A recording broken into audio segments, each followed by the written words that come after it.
Welcome back to Daniel Rambles. So as we mentioned last week, Janine and I are going to be doing the Mimi social media challenge for self-growth and self-development, which is called the 75 Hard Challenge, as introduced by Andy Frisella.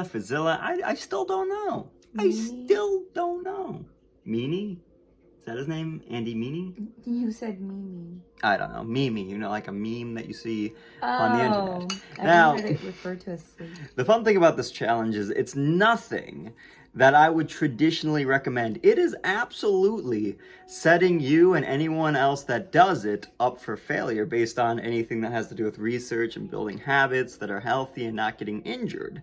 Because, Janine, would you like to explain to the people how this challenge works? The way it works is for 75 days straight, you are committing not only to drinking a gallon of water, you're going to work out twice for 45 minutes. At least one of those sessions has to be outside. You also are saying that you are going to follow a reading regimen of a nonfiction, a real life story, 10 pages a day. And for these 75 days, you can do extra bonus things.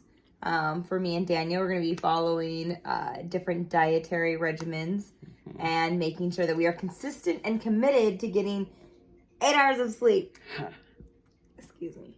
Yeah, so those are basically the requirements. And the diet option is not optional. It is actually one of the required ones. So 1 gallon of water, working out twice a day, probably going from like 0 or only 1 workout.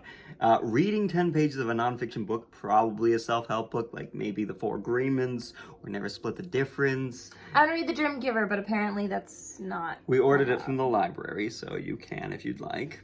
It might be nonfiction. I don't know. I haven't looked into it. And yeah, hope you join. Toodles. Yeah.